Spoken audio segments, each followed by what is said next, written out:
ছাত্রলীগের লেবাসে দেখা গেল যুবদলকে। যুবদলের নয়ন মাথার মধ্যে হেলমেট, হাতের মধ্যে লাঠি নিয়ে হেঁটে আসছিলেন। উদ্দেশ্য ছিল ছাত্র শিবিরকে খুঁজে বেড়ানো, তাদেরকে পেলেই প্রতিহত করবে তারা। পুরো এলাকা একরকম তল্লাশি চালায়। পরনে ছিল পাঞ্জাবি আর মাথায় ছিল একটি হেলমেট। যেই হেলমেট বাহিনীকে ভয় পেত একটা সময় বাংলাদেশের জনগণ, আজ সেই হেলমেট মাথায় দিয়েই যুবলীগের নয়ন রাস্তার মধ্যে দৌড়াদৌড়ি করছে। অন্যদিকে সাদিক কায়েম বলছে, তারা যদি এটা নিয়ে বাড়াবাড়ি করে, ছাত্রলীগের সন্ত্রাসীদেরকে যেভাবে ঢাকা বিশ্ববিদ্যালয়ের প্রত্যেকটা হল এবং বাংলাদেশের প্রত্যেকটা ক্যাম্পাস থেকে তাদেরকে বের করে দেওয়ার মাধ্যমে প্রত্যেকটা হল মুক্ত করা হয়েছে, স্বাধীন করা হয়েছে, আমরা এই সন্ত্রাসীদেরকে আর ছাড় দিব না। তারা হল থেকে আওয়ামী লীগ বা ছাত্রলীগকে যেভাবে উচ্ছেদ করে দিয়েছিল, সেইভাবে ছাত্র দলকেও তারা উচ্ছেদ করে দিবে। বিএনপির সন্ত্রাসীদেরকে নাকি সেই সকল বিদ্যালয় প্রতিষ্ঠানের মধ্যে জায়গা দিবে না, এইভাবে কথাগুলো বলছিলেন সাদিক কায়েম। তবে সেখানে হাহা রিয়েক্ট আর কমেন্ট বক্সের মধ্যে গেলে দেখা যায় আওয়ামী লীগের মানুষই সাদিক কায়েমকে গালাগালি করছে, বিএনপি তো দূরের কথা। আওয়ামী লীগ আর বিএনপির মধ্যে অনেকটাই মিল পাওয়া যাচ্ছে, কারণ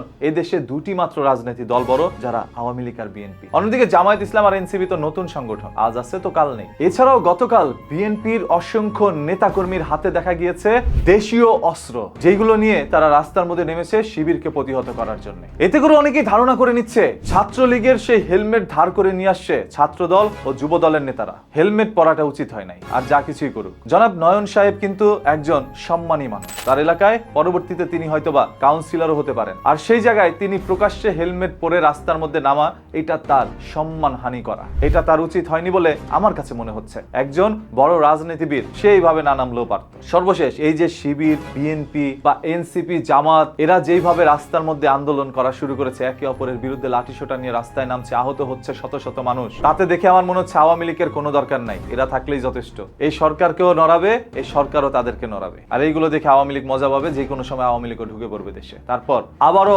আপনারা গুপ্ত হয়ে থাকবেন। বিএনপি, জামাত, এনসিপি সব দেশ থেকে আবার বিতাড়িত হবে আওয়ামী লীগ যদি ঢুকতে পারে, যে আওয়ামী লীগ কাজ আপনারা জায়গা করে দিচ্ছেন। সর্বশেষ এই সম্পূর্ণ বিষয় আপনাদের উপরে ছেড়ে দিলাম। আপনাদের মতামত কমেন্ট বক্সে জানান যে আসলে দেশের মধ্যে যা ঘটছে এগুলো দেখে আপনারা কি বুঝতে পারছেন, এগুলো কিসের আভাস?